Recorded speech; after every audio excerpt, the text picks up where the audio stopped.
Turma, sejam todos muito bem-vindos ao nosso Giro Diário com Rodrigo Orives, aqui no nosso canal no YouTube. Olha, segunda-feira, 14 de junho, dia de bons motivos para o mercado poder estar em alta, como o índice fechou hoje, né? E o dólar em queda.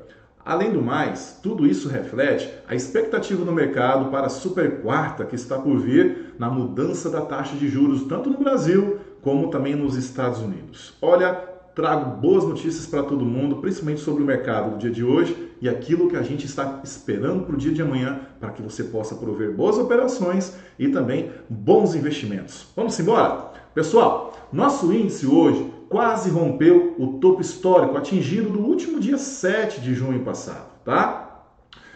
Quando ele atingiu a casa dos 131.360. Hoje, o índice flutuou entre 129.655 em sua mínima e a máxima de 131.145, fechando a 0,49 positivo com uma movimentação de 19 bilhões. Ultimamente, nós temos observado que o índice tem trabalhado, pessoal, uma movimentação mais baixa em seu volume, justamente porque grande parte do mercado, quem está dentro não quer sair e quem quer entrar está achando muito caro. Só que é interessante que o dia de hoje o mercado flutuou muito, pessoal, na alta em ações que estavam em baixa por um longo período, como as ações do setor educacional, né, de varejo e também dos shoppings. Por quê? Porque o governador Dória, né, revelou que ele vai antecipar a vacinação, ou seja, vai ajudar com que a grande massa dos brasileiros, principalmente no estado de São Paulo, em seu estado, onde governa, possa se vacinar o quanto antes, e isso aqueceu o mercado em dizer que as aulas vão se retomar ao seu estágio normal, assim como o comércio, varejista e também de produção. Então animou o mercado nesse sentido, tá?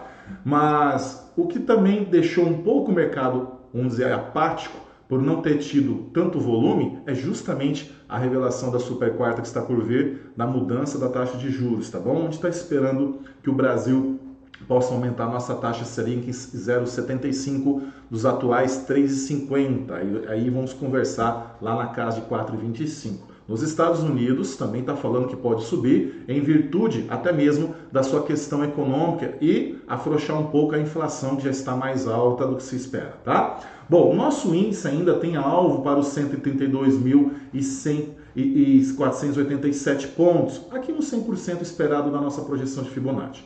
O que nos garante ainda que há essa possibilidade? O que nós observamos é que o índice só vai perder, pessoal, essa questão da alta quando ele romper esta linha amarela. E quando nós combinamos ela, entendemos que ele está em seu canal de alta, uma vez testado aqui em cima, né? Precisando apenas de volume para que ele possa romper, atingindo esses alvos de 100% e, por que não, o alvo de 127, 138 até 161,8 nos esperados, já falados, 140 mil pontos. Temos alvo para isso, tá? Mesmo porque a nossa bolsa ela ainda se encontra barata, porque o nosso dólar está flutuando entre 5 e 5,20, né? Então, para aquele que vai comprar do investidor estrangeiro, está muito barato, vai pagar dólar de 5 nas ações. Então, tecnicamente, ele vai gastar menos, perfeito?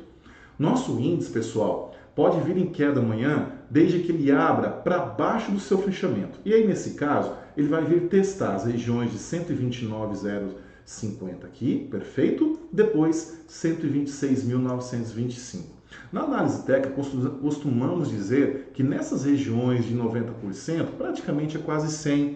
E aqui o investidor já começa a olhar mais para um viés de realização, ou seja, ele compra aqui embaixo, realiza uma parte aqui em cima, deixa o mercado cair, aproveita esse lucro que ele tem aqui, volta a comprar para novamente o mercado atingir alvos superiores, tá? Então, geralmente, quando o mercado vem em queda, eles sempre lançam aquelas novidades dizendo, teve uma notícia ruinzinha no governo, uma notícia que precificou no mercado, uma inflaçãozinha aumentando, ou seja, todo investidor não gosta de dizer que teve lucros, porque parece ser um pecado. Então, para ele, é preferível dizer que o mercado caiu em relação a alguma notícia que frustrou os investidores e aqui nada mais é do que uma realização perante ao risco inerente do próprio processo, tá? Então, é importante nós salientarmos esse motivo.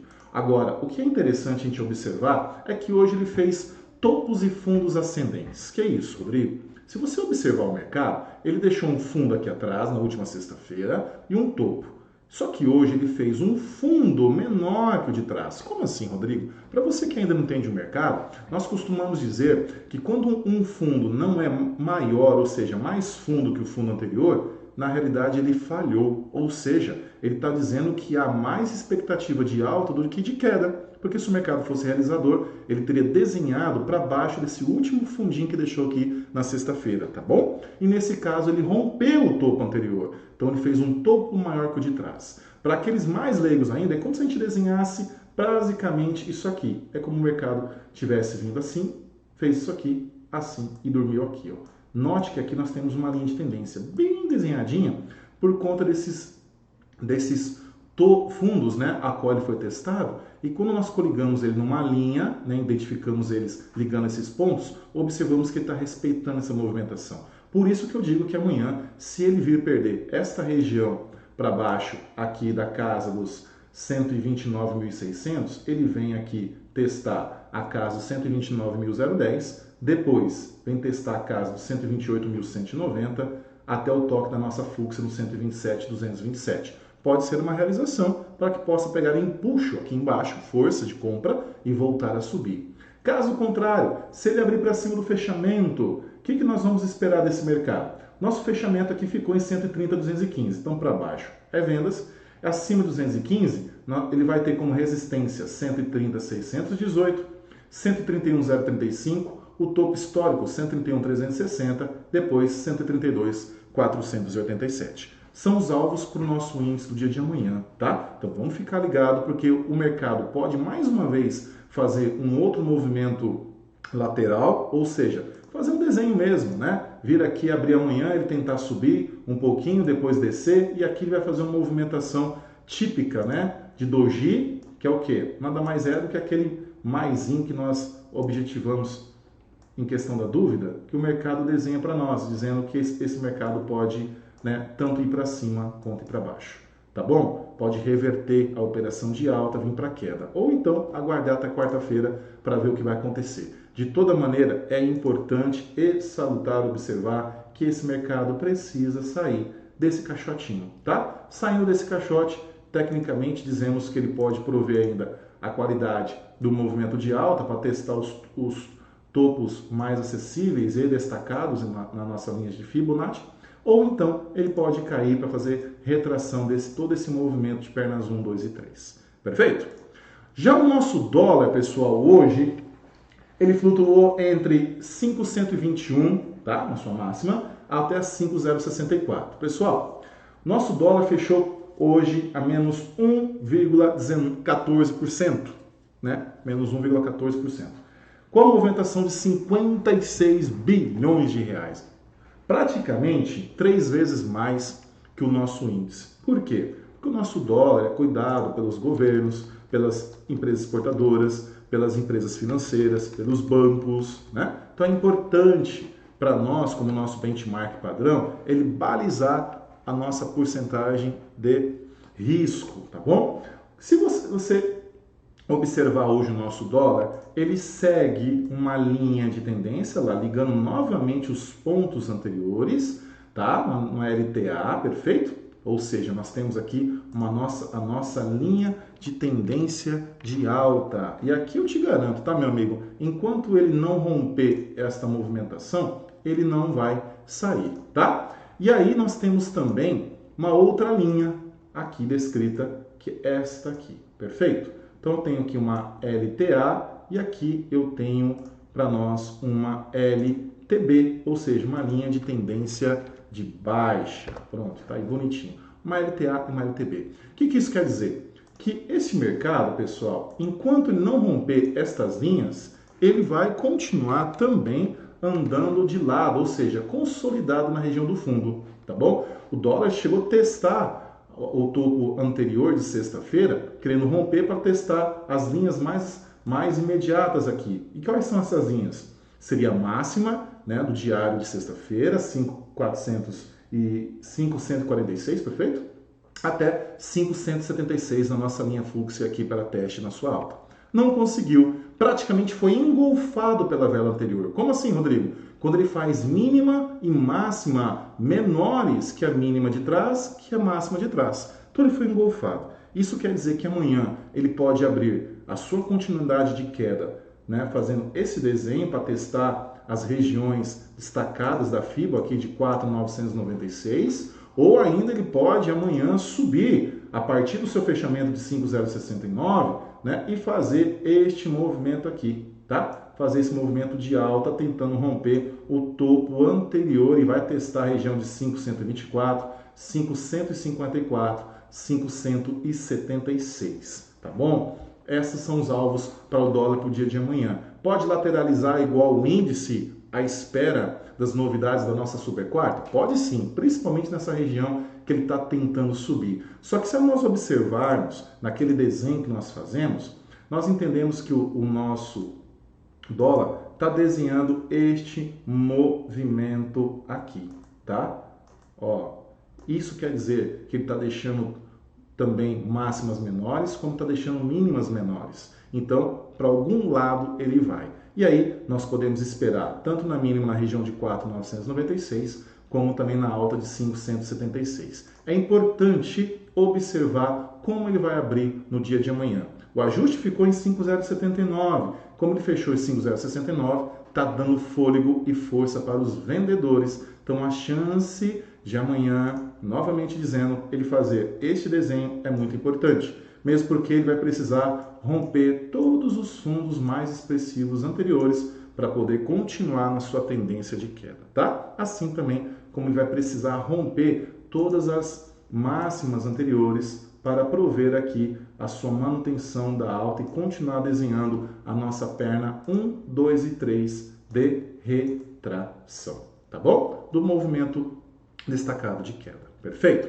Pessoal, agora falando sobre o mercado de hoje, o que nós observamos? Na China era feriado, né? Hoje era feriado na China, o mercado não abriu e ficou registrado aqui uma movimentação de sexta-feira, quando teve queda de menos 0,31. Se observarmos Japão, Europa Oriental e Europa Ocidental, praticamente verde, né? Estados Unidos fechou nesse exato momento com menos 0,05. E a nossa bolsa, né? A nossa Ibovespa, ela fechou a 0,49 e agora nós observamos, né, que o mercado pode amanhã rotacionar a continuidade dessa alta perante a movimentação externa, até com a abertura da China. Para o mercado de amanhã, nós temos que também lembrar das notícias importantes, tá? Principalmente como núcleo de vendas no varejo mensal, né, ou seja, às 9h30 da manhã, horário de Brasília. Nós temos também índice de preço ao consumidor nos Estados Unidos. Tem que vir acima de 0,6, assim como também o núcleo de varejo vir acima de 0,2 para fortalecer a economia americana. As vendas no varejo, né, está esperando aqui uma deflação em menos 0,7, tá? Ou seja, é possível que isso comece a demonstrar um certo movimento de parada no mercado de vendas do varejo nos Estados Unidos, né? E isso aí pode gerar mais também pode gerar a economia americana a necessidade de aumentar os juros para atrair mais dólares para esse mercado, tá bom? Essas são as notícias mais relevantes para o nosso dólar no dia de amanhã.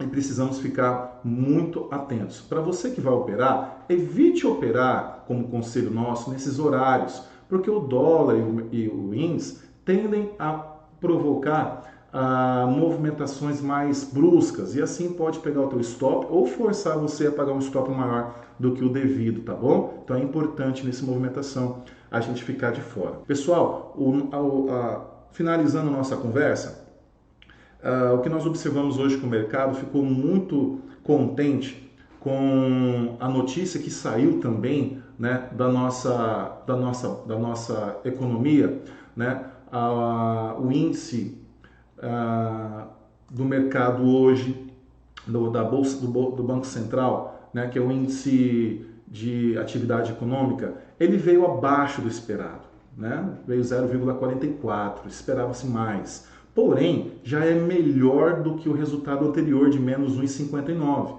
Então isso animou os investidores também a investir mais no Brasil e fazer as nossas ações subirem. Mas é importante a gente salientar que as blue chips, ou seja, as nossas maiores ações no mercado, Petrobras, Banco do Brasil, Bradesco, né, elas estão começando a seguir topos mais expressivos, principalmente Petrobras chegando ao seu topo de R$ 30. É um topo bem conhecido. Isso quer dizer o quê? Que os investidores estão animados em comprar Brasil. Está começando a entender que há uma certa normalidade se iniciando, principalmente pelas notícias das vacinações estarem cada vez mais urgentes, né? E caminhando bem. E isso vai fortalecer outras áreas, como disse, a educacional, a de varejo, né? E principalmente o mercado como um todo a voltar à sua atividade normal. Então é natural para nós entendermos que lá fora está enxergando aqui que haja uma urgência em voltarmos à normalidade, principalmente no nosso comércio, na nossa indústria como um todo, tá bom? E o dólar, nesse sentido, ele tende a mais sofrer, principalmente se essa taxa de juros, a Selic, ela estiver alta, porque isso vai atrair mais investimento, vão pagar mais juros para esse pessoal que traz investimento no Brasil e mais dólar no Brasil, leia-se queda no dólar, porque tem mais moeda corrente aqui no nosso país. E é muito importante nesse sentido controlarmos a inflação, infelizmente com mais uma medida errônea, ao nosso ver, né, mexendo nessa taxa de juros ao invés de fazer reformas, que é muito mais eficiente e que traz muito mais benefícios para todos nós como cidadão brasileiro. Aqui está a nossa análise de hoje. Espero que você tenha gostado. E se gostou, por favor, curta o nosso vídeo, ative as notificações para que assim ele sair todos os dias você pode assistir e conferir conosco todas as análises próprias do mercado, assim como os nossos alunos fazem os nossos cursos e também na nossa sala diária do nosso curso, tá bom? Pessoal, fica o meu abraço. Até amanhã, se Deus quiser. Um beijo bem gostoso, Rodrigo Orives, para todos vocês. Até lá!